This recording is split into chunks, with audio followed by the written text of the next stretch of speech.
Kaixo, ongi etorri beste bideo batera. Bideo honekin berriro hartuko ditugu behoien amaierak. Bideo honetan pare bat gauza bat ikusiko ditugu berriak eta gero ariketa bat ikusiko dugu. Posizio honetan zurien txanda baldin bada irabaziko du. Eta oso ohikoa da. Eta euskeraz nik deitzen diot ziaren apurketa. Nola portza dezake zuriak irabaztea. Erdiko peoia mugituz. B6. Noski bi aukera ditu beltzak. B6 jokatzen baldin badu, orain C6. Ez daka beste aukerarik oina jatea, eta orain A6, eta bi mugimendutan peoiak koroatuko du. Beste peoiakin jaten baldin bada hasieran, B6, orain A6, BA6 eta C6 eta peoiak koratuko du. Kasu honetan koratuko du errege beltza oso urrun dagoela. Ikusiko dugun bigarren gauza triangeluazioa deitzen da. Hemen errege zuria bere peoiaren atzean dago. Beraz, zuzenian ezin da irabazi. Eta H-ko peoiak ez balego, hau berdinduta egongo zen. Beraz, hau irabazteko zuriak H6 peoia jan behar du. Nola? Triangeluzio baten bitartez. Hemen, errege bost, atzeraka joan behar du errege beltza, eta beren dio E8 edo F8 edo G8, eman dezagun F8, erregea F4. Eta hau da mugimendu bakarra. Vale? Zegertatzen da aurreraka juten baldin bada erregea. Erregea E6. Erregea E8, F6, jake, erregea F8, erregea F6, eta hau errege itota da. Beraz, erregea F8 eta gero atzerako joan behar du. Erregea F4.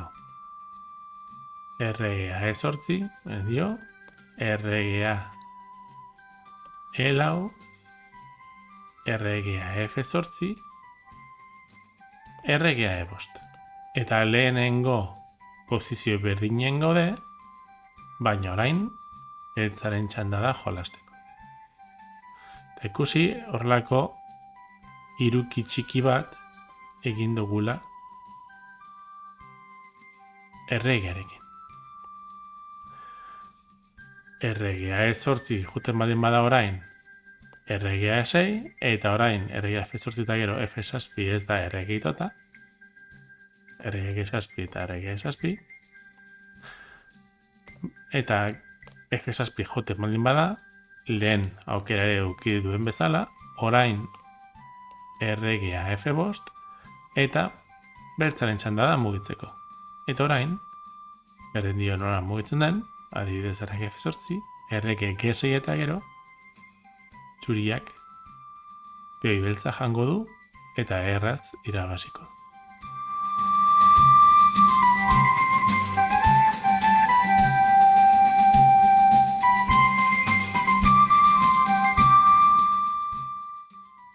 Eta bideo hau bukatzeko, ariketa txiki bat. Txurien txanda da. Zara beke behar du, zer egin. Irabazteko, aukera bakarra, bezazpiraino iristea da. Bezazpiko behia jateko. Uste baldin badu berdinketa lortu egin behar duela, errege beltza B6 behia jaten duenean, bera B4 egon behar du, oposizioa hartuz. Beraz, kalkulatu dezago. Zegertatzen da, guten baldin bagea, B7 peoia jatea.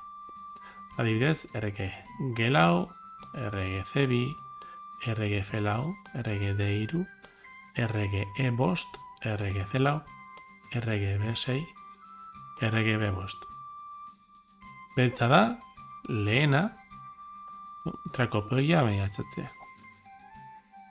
RGC6 eta RGA6.